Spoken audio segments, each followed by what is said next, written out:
You know that laugh she has? Yeah, my sister's got a big laugh. I can't do my sister's laugh, but it's like... It's like the Joker. So it's like I'm on my toes. Even Beth says to me afterwards, boy, after your family comes, you're very drained. I go, yeah. Yeah, because I noticed Beth's family, they do have the ability to sort of hang out, and just relax and chill out. I go, yeah, no, I said my parents and, my sister, they like constant dialogue.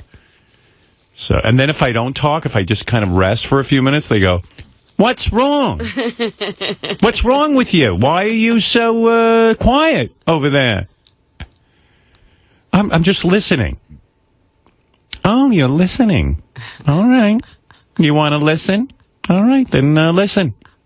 I don't know. Everything I do is wrong.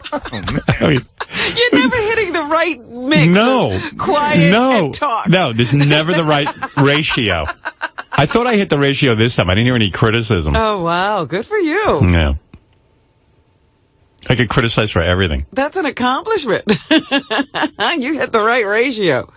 Yeah, I get my sister out to like the Hamptons. We go walking on the beach or something. She'll go, this beach I don't like so much because it's like Jones Beach. It's on a slant when you walk. I go, well, isn't every beach on a slant when you walk? What beach have you been on that isn't a slant? Wow.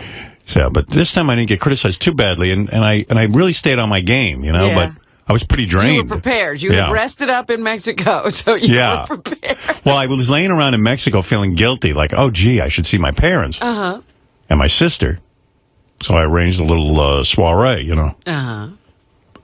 But one thing about my family, if you're not talking, there's something wrong. And it's not real conversation where, like, you go, how you doing? Are you feeling okay? It's not like a real... No. It's my father goes, no. And he can't hear anything. So we're in the middle. Sometimes we're in the middle of, like, talking about family and stuff. And then he'll just go, did you read in the New York Times recently about what is going on in Israel? So, like, it comes out of nowhere. So, the conversation could be going one way, and he just switches topic. How do you feel about Governor Patterson and his appointment, possibly, of Caroline Kennedy? It's just, like, out of nowhere. It's whatever's on his mind. Right. So, like, we might be in the middle of, like, gee, I haven't seen my Aunt Sally. How's she feeling? How do you feel about... It's crazy. Because he didn't hear the conversation about Aunt Sally. And then I go, Dad, we're talking about Aunt Sally, your sister. Oh, yeah, Sally. Wow. But he's not seeing. My dad's totally with it. No. He can't hear what's going on. Just doesn't know what's going on. He's got 2 huge hearing aids now. Really? Like they're the size look like gramophones in his ear. Still doesn't seem to make a difference. And my mother refuses to get one. She's not doing it. No, she's not getting it. She's like, what? How do they deal with it at home? So, and I sit there and I get upset that they can't, my mother's missing conversations. I go, Ma, Beth just said she really likes the dress you got her for Christmas. Oh, the dress, yes. Right. But meanwhile, my vocal cords hurt. Yeah. From yelling out what just happened. I'm always like, I'm like the color commentator. I recap what people say. Now you got to go on vocal rest. And now my dad, his whole big thing is that my dad, his TV setup, years ago I set him up with 3 VCRs. Okay. He tapes with 3 VCRs constantly. Evidently, like, there are 3 shows on at a time that he needs to tape, and he does it with VCRs. He's really involved in TV. Yeah, he's really involved with TV.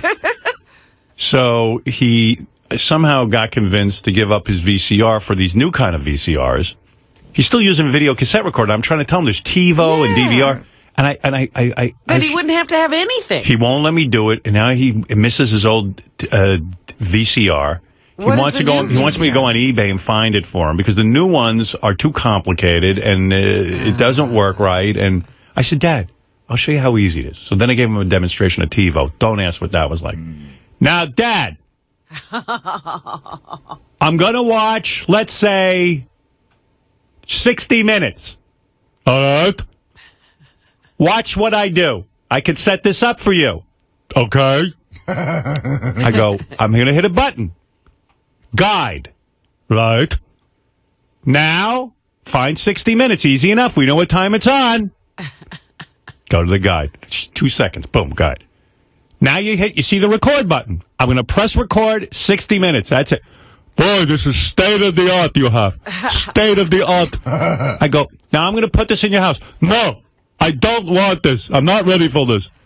You're going to have to force it on them. See if you can find that old VCR. Oh, my God. And so I said, I'm going to just force it on them. And my mother goes, no, don't force it on your father. He'll yell at me. Oh. I go, well, so let him yell at you. You can't hear him anyway. Right. What difference does it make? Right. Oh, it's unfucking believable. Oh, that's too funny. But he will love it if he's forced to use it. Because of course. It's so easy. I know. He doesn't. He's afraid of it. He's afraid. It's like them with with the answering machine. Yeah, but you gotta force it on him because he can't. He wouldn't even have to deal with tape. I told him. He goes, "What is it recorded on?" I go, "Dad, what do you give a shit what it's recorded on? It's going to be in there." That's right. It's there. But what if I want to watch it upstairs? I go, "It'll come through on every TV." But I don't want that. What do you mean you don't want that? I couldn't even understand what the hell he said. I don't want that because I watch downstairs. I take the tape downstairs. God. I go, yeah, but if you want to watch it in bed, you could watch it in bed. I don't want that. Oh, my God. He just, I don't know. I don't know what to do. You got to put it in there and just leave. It's hard, I got to break into their house. I got to break into their house. That's right, and give them something. Yeah. Oh, my God. So anyway, the Artie saga I didn't even get to. So over vacation in Mexico, I read Artie's book, and it fucking hit me like a ton of bricks. I went, oh, my God. Like, What's in there that hit you? Did you read it? No, I was... You have to read it. Yeah, I was meditating in the desert. What hit me... You wouldn't be meditating if you read it. Yeah, what hit me was... Fred read it. Benji, did you read it? They should have called the book... The title of his book should have been Ticking Time Bomb. Yeah, yeah. So anyway... That's what it should be called. You know, I've heard every one of those stories on the air that he's had, but somehow when he puts it all in writing and in a book and it's all like one after another, I went, I said to Beth, I think, I didn't realize, call me crazy, la la land, or in denial. I said, I didn't realize just how fucked up Artie is. Oh. I mean, I really didn't, Robin. Oh, come on, Howard. No, I really did not. I consider you an intelligent man. Like, part of me thought it was like... A shtick? Yeah. Oh. Because he's able to come here and be at work and pretty much. Well, come on, pretty much. And he's a comedian, and, comedians have a tendency to take things and blow them up. Right. You're acting like he comes in here purposes. Well-dressed, shaven. Yeah. He just barely makes it. You know what, Robin? Whatever it was, I'm telling you, it hit me like a ton of bricks. I was like, wow. Like, when you read this book, you go, Jesus Christ, Artie's really fucked up. Like, really fucked up. I love the guy. I love him. But, man, he really needs help. And, so I guess there were rumblings. I had been contacted by some guy who I didn't even know wanted me to come do a intervention with Artie and all this stuff. Yeah, and I was like, look, A, I don't know you. B, here's the thing with Artie. You were actually talking to this guy. No, through Gary. Okay. Here's the thing with Artie. I don't have a problem with Artie. The weird thing is... You don't have any stories to tell Artie that you've messed up. No. The weird thing about Artie for me is Artie does a great job here.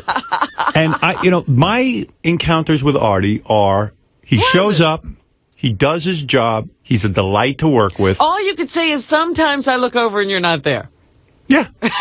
And that's okay, too, because Artie and I have had an understanding from the beginning that, there'd be times where, he said to me in the beginning, there would be times that I have things I need to get done, and I'm going to need time to do them, and I said, that's fine with me, because the balance works out somehow. Somehow we'll work it out, and it's been fine. I don't have a problem with Artie. I look at Artie and I see his weight's up.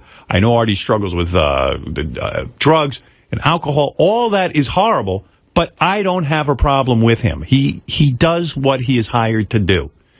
And, but I know many people in his life have been having problems with him. And I'm sympathetic to that. But so I think those people participate in the intervention, is what you're saying. I'm thinking, well, first of all, that's like if Ham Hands Bill called me and said, hey, let's have an intervention for Artie. And said, I don't know. Yeah, who is this person? It's not like his sister called me or his mother called. It was like, some guy calls me who's some new guy in Artie's. I don't know. Maybe he wants to hang out with Howard Stern. Yeah. I don't know. It's always some guy. So. You don't know who it is. I know who it is, but I'm not going to get into it. Right. I'll tell you off the air.